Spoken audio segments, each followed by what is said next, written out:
This is a teaching of Hebrew Shalom Ministries. The Alef Bet, Part 2, the letter Bet. Shalom, Shalom. Welcome to Hebrew Alef Bet, Part 2, the letter Bet. This is what the Hebrew letter Bet looks like. Sometimes you'll hear me say it Bet, other times Bet. This is how I would draw a letter Bet. I would make a horizontal line at the bottom. Then you make a vertical line up. And then you make another horizontal line at the top, and it does have a dot in the middle. Notice the overhang on the bottom right. This is how you would make the letter Bet. If you remember from the previous video, there are several aspects to each Hebrew letter. The first aspect that I spoke about was the sound of the letter. The first aspect of Hebrew letters is the sound of the letter. Each letter has its own distinct sound. The sound of the letter Bet is Beh.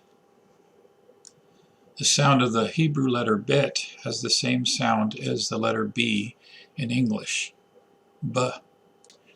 Usually, the first letter of the name of that letter determines the sound of the letter. So Bet starts with the letter B and has the sound of B. With the letter Bet, I'd like to introduce a concept, the concept of multitasking. In this case, the letter Bet has two different sounds that it can make. In one case, it's the B sound as in B. In other cases, it's the V sound as in V. The letter Bet has two sounds, B and V. And there is a way to tell the difference. The dot that I drew in the middle, when I showed you how to draw the letter Bet, is called a dagesh. And when the dot is in the middle, it's pronounced like a B. And when there is no dot in the middle, it's pronounced as a V, as in vet. The Hebrew word dagesh means to stress or to emphasize something. The Hebrew word dagesh means to stress or emphasize something. The dagesh is an example of a nikud. Nikud is the Hebrew word for a vowel marker, a dot or a dash. The vowel system, as we mentioned in the previous video, was developed later. In the original ancient Hebrew, it was just understood. The ancient Hebrew had vowels, but they were spoken and not written. The dagesh is an example of one of these Hebrew vowels. The Hebrew letter Bet has two sounds, B and V. When it's the B sound, it's the Bet, and when it's the V sound, it's the Vet. Here's the picture of the Bet with the dot in the middle. And here we have the picture of the Vet without the dot. The Hebrew alphabet has 22 consonant letters. Bet is the second Hebrew consonant in the Hebrew Alef Bet. The Bet and the Vet are two forms of the same Hebrew letter. They're not two different letters. It's one letter, two forms of that letter. In part 1, I used one of the Hebrew vowels, which looks like a horizontal line drawn under the Hebrew letter, the sound Oz and Abba. I used it to illustrate how the silent letter Aleph could be a vowel carrier and take on the sound of the vowel, which is Ah. In the case of the Bet, the letter Bet, which is not silent, it's the sound B, Ba. We take the vowel underneath it and we add the two sounds together to make Ba. In the case of the Vet, the Va sound is added to the vowel sound, the Ah, and becomes Va.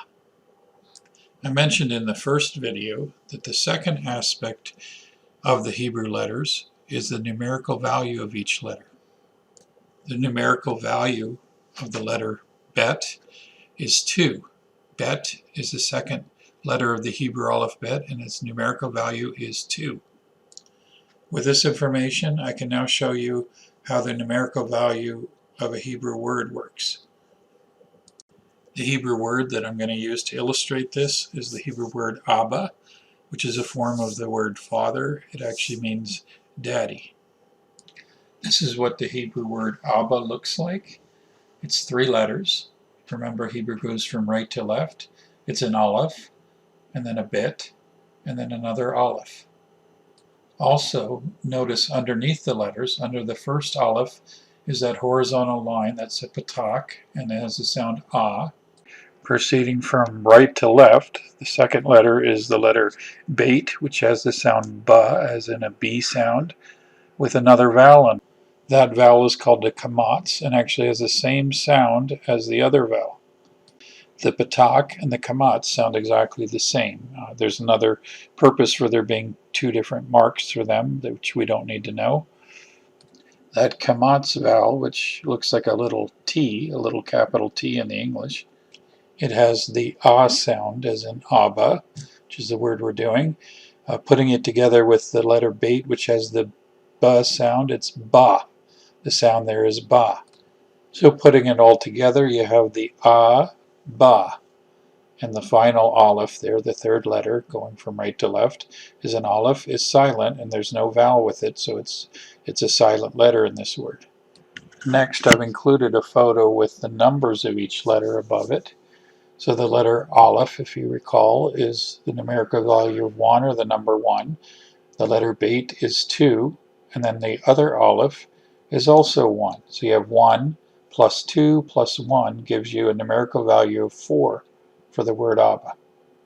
In order to get the numerical value of a Hebrew word, you simply add each of the consonant letters together and take the sum, and that's the numerical value of the word.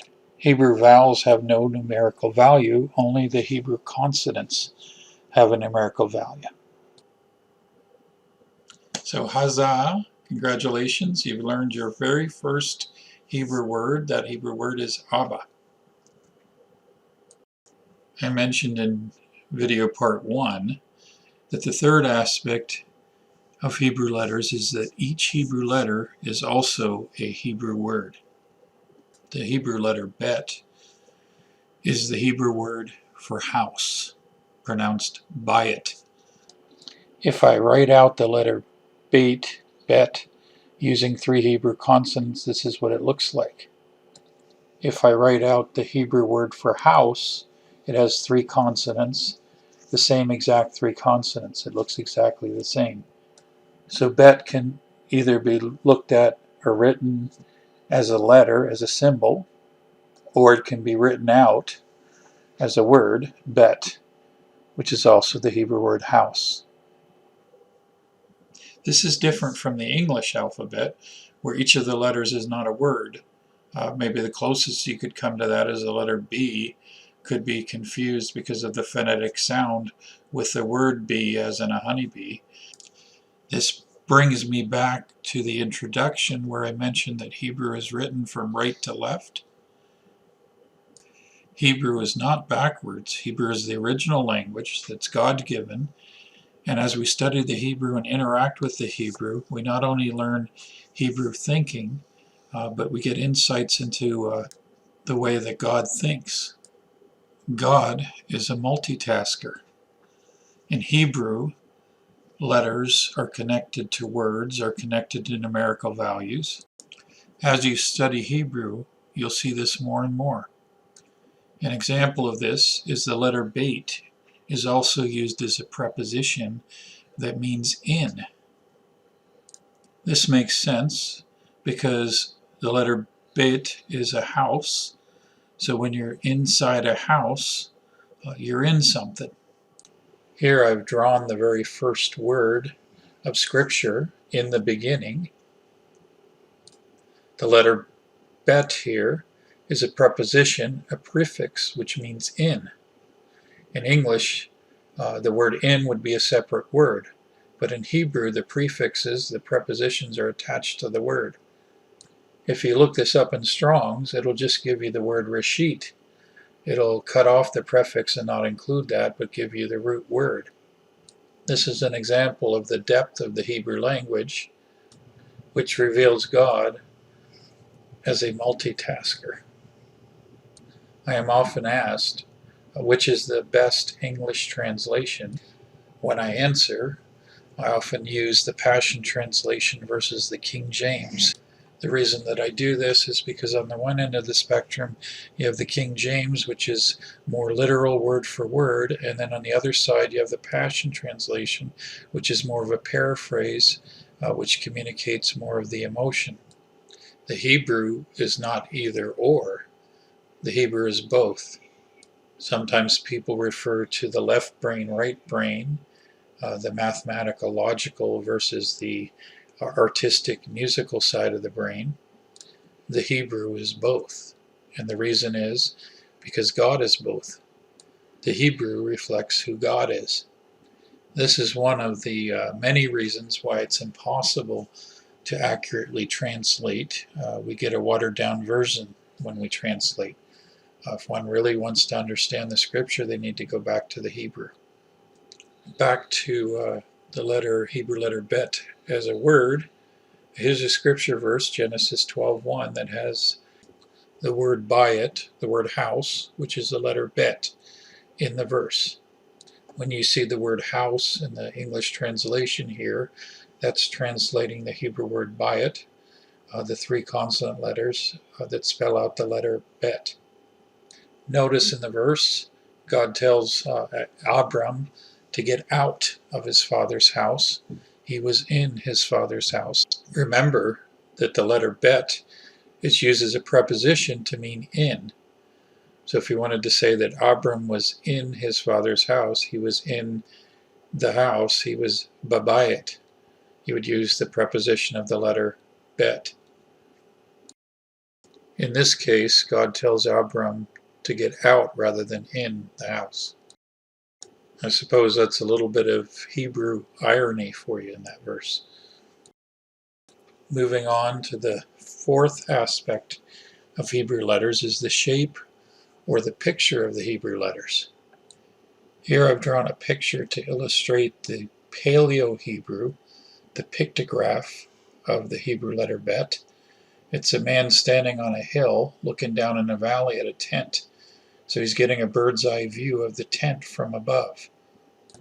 This is what the Paleo, the pictographic Hebrew letter Bet looks like or looked like. When looking at it, you have to picture looking at it from above, from a bird's eye view. This is a picture of a tent if one was looking at it from above.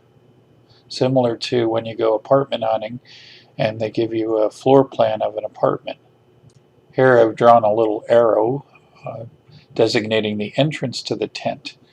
When you go to a place like Walmart where they don't have a door on their washroom, they build a hallway with a curve in it, so you're walking into a wall and then you have to turn left. That way you're not visible to the outside. So this picture is a picture of a tent from above, looking at a tent from above, and you see the entrance there. They had big family tents, not a little one-person, two-person tent, but a tent that the entire family could live in. The pictographic meaning of the Hebrew letter Bet. Bet is an ancient picture of a house. Remember, when dealing with the Hebrew pictographs, the pictures, to think about function and not just the form. So what does a house do? What is the action of a house? What is the purpose of a house? As I said in my previous video, a picture paints 1,000 words. This concludes part 2 of the Hebrew Alef Bet. I hope that you're enjoying these teachings. If you have any questions or comments, please feel free to present them. Shalom, shalom. This has been a teaching of Hebrew Shalom Ministries.